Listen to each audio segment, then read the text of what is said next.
6월 20일 성령 강림 후 제4주 주일을 위한 말씀 나눔을 시작하겠습니다. 오늘은 세 가지 주제라는 제목으로 말씀을 나누겠습니다. 2021년 표어는 멀리서 가까이, 행동 강령은 보이지 않아도 한결같이입니다. 2021년 기도문을 따라해 주시기 바랍니다. 하나님은 보이지 않지만 늘 우리와 함께 계시는 것처럼 비록 떨어져 지내는 사람들이라도 주님의 마음을 담아 그들을 기억하고 생각하고 사랑하게 하소서. 내 마음은 보이지 않지만 늘 나와 함께 있는 것이니 주님이 하시는 것처럼 나를 용납하고 사랑하게 하소서. 예수 이름으로 아멘. 제가 먼저 성경 말씀을 언급해드리지 않았는데요. 이번 주일 성서 일과가 사무엘상 17장, 마가복음 4장, 고린도후서 6장이 됩니다. 사무엘상 17장은 양이 많아서 제가 22절부터 28절을 읽어드릴 거고요. 하지만 내용 전체를 우리가 생각하게 됩니다. 마가복음은 정해진 35절부터 41절을 그대로 읽어드릴 거고요. 원래 고린도후서 6장이 이번 주일 성서 일과였는데 제가 착각하고 잘못 읽었어요. 고린도 전서를 보았는데 공교롭게도 그것이 오늘의 말씀과 뭔가 연결되는 부분이 있어서 주일 성서일과 원래의 본문을 바꿔서 고린도 전서 6장을 제가 1절부터 11절까지 읽어드릴 것입니다. 이 세 가지 내용을 통해서 세 가지 주제를 생각해 보려고 합니다. 각각의 말씀에 세 가지 주제가 같이 담겨 있습니다. 그 세 가지 주제는 두려움과 능력과 판단에 대한 것입니다. 말씀을 이래저래 비교하면서 이 세 가지 주제를 생각해 보려고 합니다. 먼저 사무엘상 17장 22절부터 28절 말씀 읽어드리겠습니다. 다윗이 자기의 짐을 짐 지키는 자의 손에 맡기고 군대로 달려가서 형들에게 문안하고 그들과 함께 말할 때에 마침 블레셋 사람의 싸움 도두는 가드 사람 골리앗이라 하는 자가 그 전열에서 나와서 전과 같은 말을 하매 다윗이 들으니라. 이스라엘 모든 사람이 그 사람을 보고 심히 두려워하여 그 앞에서 도망하며 이스라엘 사람들이 이르되 너희가 이 올라온 사람을 보았느냐? 참으로 이스라엘을 모욕하러 왔도다. 그를 죽이는 사람은 왕이 많은 재물로 부하게 하고 그의 딸을 그에게 주고 그 아버지의 집을 이스라엘 중에서 세금을 면제하게 하시리라. 다윗이 곁에 서 있는 사람들에게 말하여 이르되 이 블레셋 사람을 죽여 이스라엘의 치욕을 제거하는 사람에게는 어떠한 대우를 하겠느냐? 이 할례받지 않은 블레셋 사람이 누구이기에 살아계시는 하나님의 군대를 모욕하겠느냐? 백성이 전과 같이 말하여 이르되 그를 죽이는 사람에게는 이러이러하게 하시리라 하니라. 큰형 엘리압이 다윗이 사람들에게 하는 말을 들은지라. 그가 다윗에게 노를 발하여 이르되 네가 어찌하여 이리로 내려왔느냐? 들에 있는 양들을 누구에게 맡겼느냐? 나는 네의 교만과 네의 마음의 완악함을 아노니 네가 전쟁을 구경하러 왔도다. 두 번째 말씀인 마가복음 4장 35절부터 41절 말씀 읽어드리겠습니다. 그날 저물 때에 제자들에게 이르시되 우리가 저편으로 건너가자 하시니 그들이 무리를 떠나 예수를 배에 계신 그대로 모시고 가매 다른 배들도 함께 가더니 큰 광풍이 일어나며 물결이 배에 부딪혀 들어와 배에 가득하게 되었더라. 예수께서는 고물에서 베개를 베고 주무시더니 제자들이 깨우며 이르시되 선생님이여 우리가 죽게 된 것을 돌보지 아니하시나이까 하니 예수께서 깨어 바람을 꾸짖으시며 바다더러 이르시되 잠잠하라 고요하라 하시니 바람이 그치고 아주 잔잔하여지더라. 이에 제자들에게 이르시되 어찌하여 이렇게 무서워하느냐? 너희가 어찌 믿음이 없느냐 하시니 그들이 심히 두려워하여 서로 말하되 그가 누구이기에 바람과 바다도 순종하는가 하였더라. 아멘. 이 두 가지 말씀은 비슷한 대비를 보여서 먼저 두 군데를 읽었습니다. 제가 먼저 사무엘상을 보았는데 사무엘상 전체는 다윗이 골리앗을 물리친 이야기의 전후 과정을 쭉 적어놓은 말씀이죠. 이 말씀에서 두려움은 이스라엘 군인을 볼 수 있죠. 그들은 블레셋 군인들, 특별히 골리앗을 두려워했습니다. 이러한 두려움과 정반대로 자신감과 능력을 보인 이가 있었으니 그것이 다윗입니다. 다윗은 왜 다른 사람들처럼 두려워하지 않았을까? 이러한 관점에서 이 성경을 말씀을 읽어보면 독특한 점들을 생각하게 됩니다. 마가복음도 그러한 관점에서 보자면 두려움과 능력이 대비가 됩니다. 풍랑을 만나서 두려워한 이가 분명히 있었죠. 제자들입니다. 그러한 상황에서 전혀 굴하지 않고 오히려 바람과 바다를 잔잔케 한 이가 있으니 능력자 예수님이셨습니다. 과연 어떠한 대비가 이러한 두려움과 능력을 나타내는가?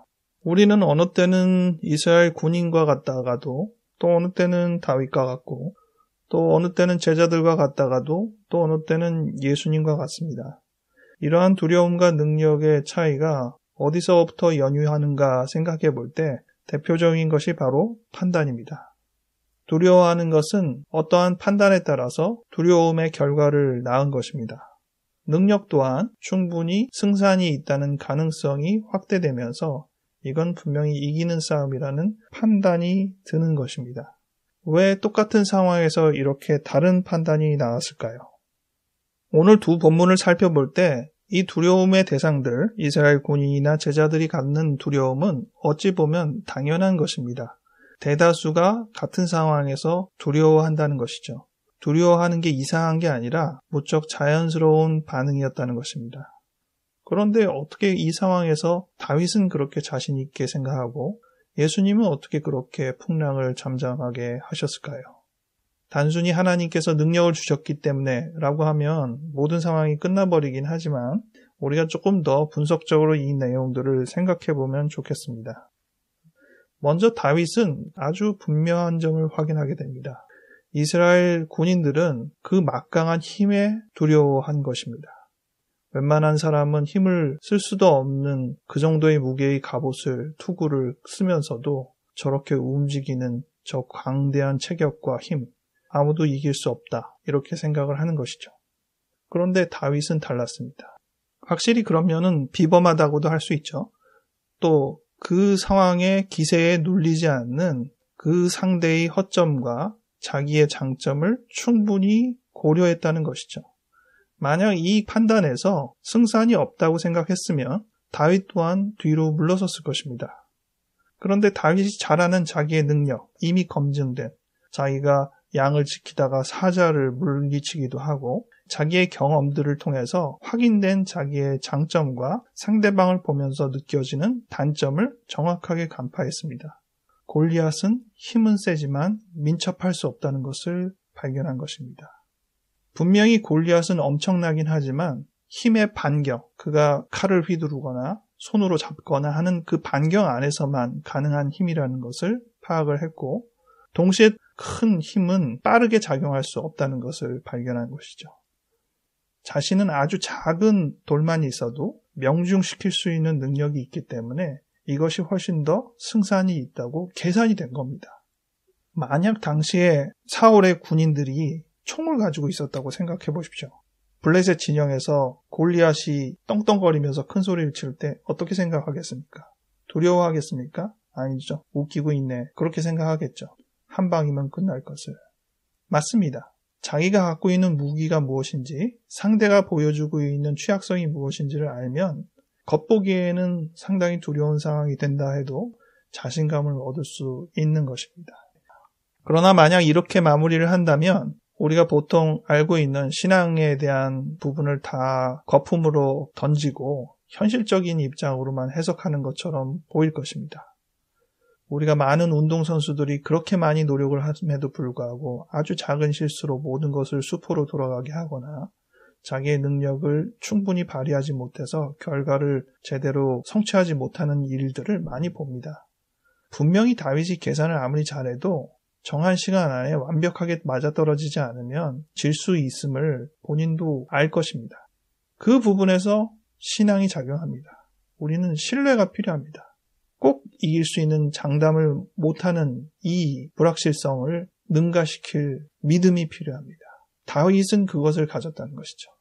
그가 능력을 가졌다는 것으로 충분히 이기는 것이 아니라 그 능력을 더 신뢰할 수 있는 하나님의 능력을 의지했다는 것입니다.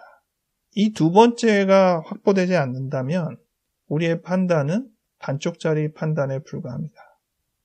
다윗은 또 다른 면모를 보이기도 했습니다. 지금 두려움의 이야기들을 생각해보면 참 독특한 점이 있어요. 와, 저 골리앗을 봐라. 저 엄청난 저 기세. 저걸 누가 이기냐. 이렇게 지금 얘기하면서 이스라엘 군인들이 하는 말이 있어요. 저 골리앗을 이기면 왕이 재물도 많이 주고 그의 딸도 아내로 주고 그의 집안을 세금을 면제해주고 혜택을 준다더라. 이런 얘기까지 하는 거예요. 이게 두려워하는 사람들이 하는 표현이라는 것이죠. 어찌 보면 저 사람만 물리치면 저 많은 것을 누릴 수 있어. 이렇게 희망이 되거나 기대가 될 수 있는 표현인데 그들은 이 말을 하면서 두려움에 휩싸여 있었습니다. 즉 혜택으로 인해서 희망이 되는 것이 아니라 그 혜택만큼 저 상대가 어렵다는 두려움에 휩싸인다는 것이죠. 이 점에서 다윗이 뭔가 다른 면모를 보입니다. 여러 주변 사람들한테 계속 물으면서 저 사람을 없애면 어떤 혜택을 준다고 하면서 주변에게 계속 똑같이 물어보고 다윗이 두려움을 증폭시키기 위해서 이 얘기를 했을까요? 다윗은 이 이야기를 하면서 동시에 그렇게 얘기했습니다. 이스라엘을 모욕하는, 하나님을 모욕하는 저 사람을 물리치면 과연 어떻게 된대? 계속 다윗의 관점은 희망의 부분을 자극한 것입니다. 근데 사람들은 그 이야기를 통해서 희망이 올라오기보다는 분위기만 조금 나빠진 것처럼 보입니다. 급기야 이 이야기를 전해 들은 엘리압이 나서서 다윗에게 화를 냈습니다. 너 지금 뭐하냐? 너 지금 양 어떻게 해놓고 지금 온 거냐? 내가 너를 아는데 너 진짜 못됐다. 너 지금 전쟁 구경하러 온 거지. 이렇게 약간 악담 비슷한 이야기를 합니다. 나는 너의 교만과 너의 마음의 완악함을 안다고 했어요.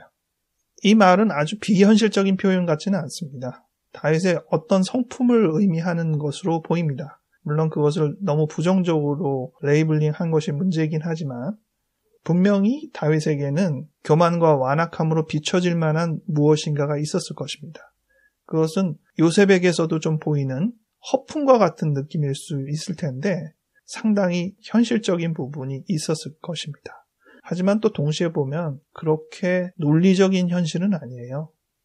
다윗이 내가 저 사람 이기겠습니다 라고 얘기하면서 사울에게 본인의 논리적인 이걸 어떻게 이기는지에 대한 전략을 설명하지는 않았거든요.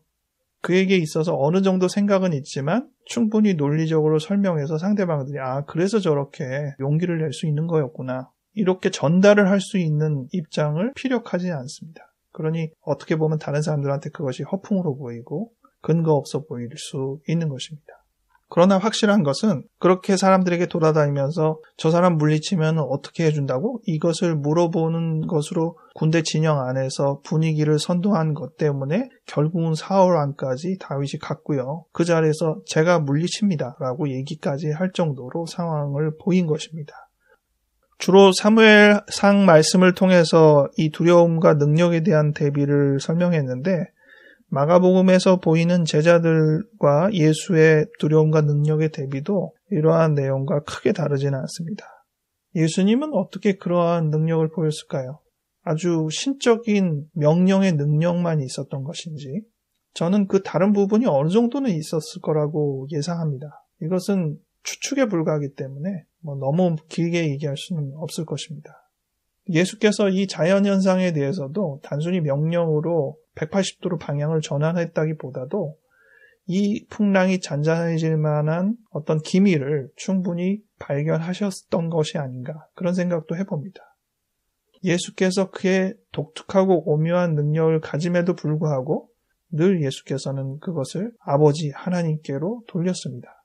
다윗이 하나님에 대한 신뢰로 그의 확률을 넘어서는 자신감을 얻은 것처럼 예수께서도 그의 비범한 능력을 아버지 하나님께로 돌리고 그분께서 시키는 대로만 나는 움직이는 존재라고 선언하신 것입니다. 이러한 부분이 능력에 대해서 우리가 생각해 보게 되는 두 가지 면입니다. 하나는 매우 현실적으로 간파하는 비범한 계산력, 그리고 두 번째로는 그것을 충분히 실현할 수 있는 하나님에 대한 의지, 신뢰, 이 부분의 결합이 중요하다고 생각합니다. 오늘 제가 이 두 성경 본문으로만 이야기를 마무리하는 것이 아니고 마지막 성경 하나가 있습니다. 좀 전에도 말씀드렸지만 원래 오늘 조희성서일과는 고린도 후서인데 공교롭게 제가 착각하며 읽으며 이 고린도전서 6장을 읽다가 더욱더 큰 연결성을 가지고 여러분과 함께 이 고린도전서 6장 1절부터 11절을 읽어보겠습니다. 너희 중에 누가 다른 이와 더불어 다툼이 있는데 구태여 불의한 자들 앞에서 고발하고 성도 앞에서 하지 아니하느냐. 성도가 세상을 판단할 것을 너희가 알지 못하느냐. 세상도 너희에게 판단을 받겠거든 지극히 작은 일 판단하기를 감당하지 못하겠느냐. 우리가 천사를 판단할 것을 너희가 알지 못하느냐. 그러하거든 하물며 세상 일이랴. 그런즉 너희가 세상 사건이 있을 때에 교회에서 경히 여김을 받는 자들을 세우느냐. 내가 너희를 부끄럽게 하려 하여 이 말을 하노니 너희 가운데 그 형제 간의 일을 판단할 만한 지혜 있는 자가 이같이 하나도 없느냐. 형제가 형제와 더불어 고발할 뿐더러 믿지 아니하는 자들 앞에서 하느냐. 너희가 피차 고발함으로 너희 가운데 이미 뚜렷한 허물이 있나니 차라리 불의를 당하는 것이 낫지 아니하며 차라리 속는 것이 낫지 아니하냐. 너희는 불의를 행하고 속이는구나. 그는 너희 형제로다. 불의한 자가 하나님의 나라를 유업으로 받지 못할 줄을 알지 못하느냐. 미혹을 받지 말라.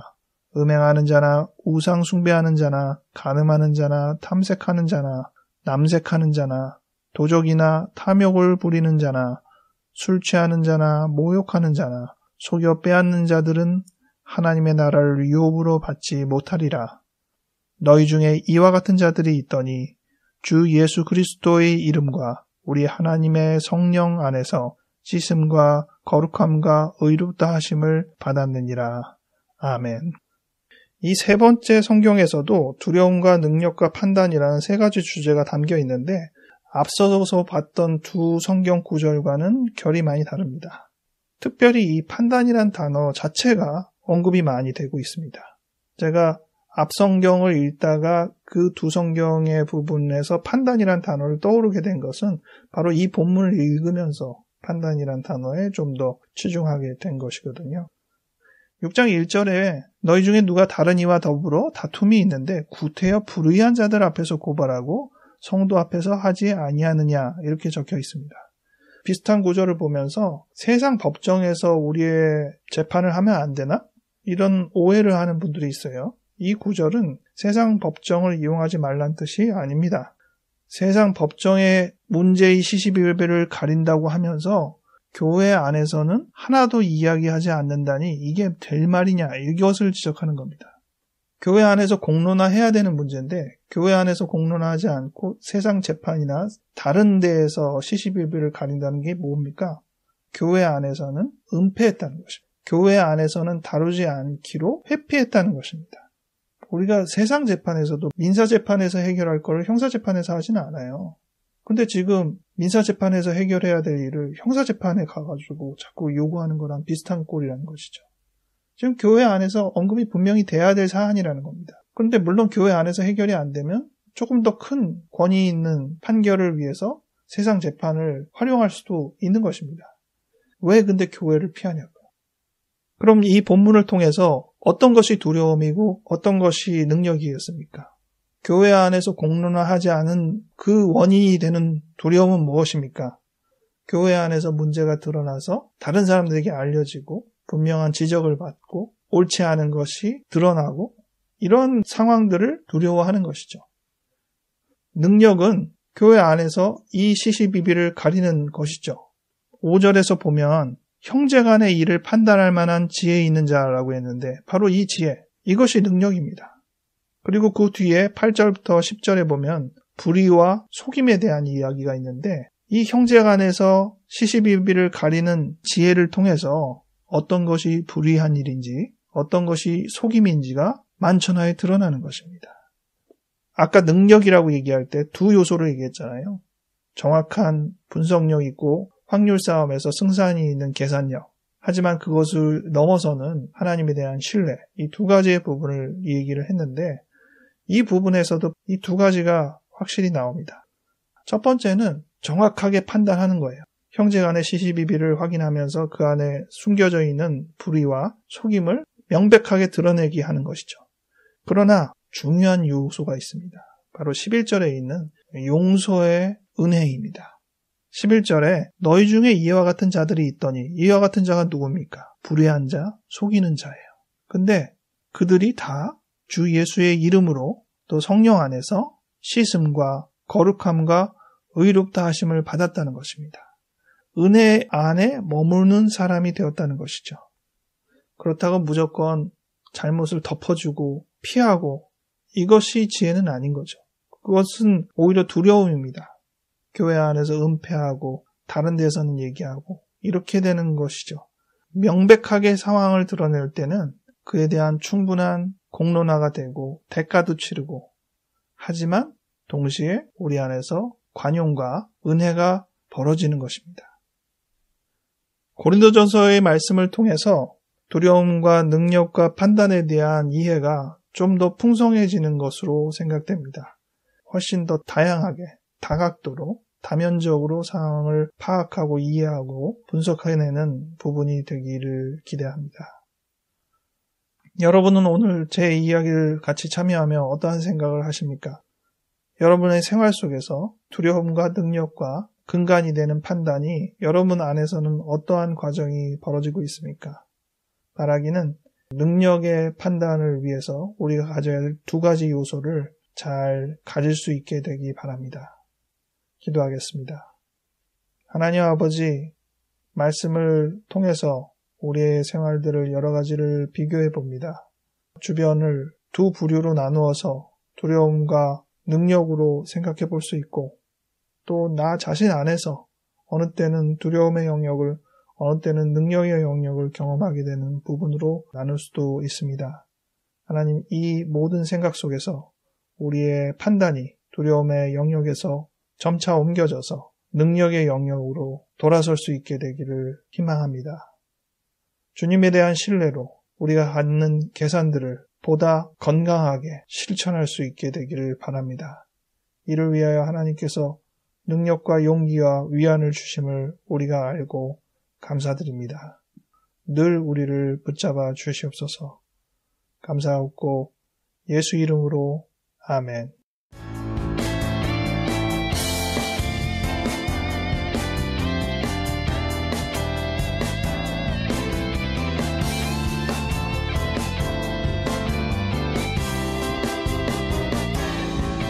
말씀을 쭉 전하고 정리하다 보니 이 능력의 판단은 두 가지 요소를 지혜와 은혜, 이름 붙일 수도 있겠다는 생각을 해봅니다.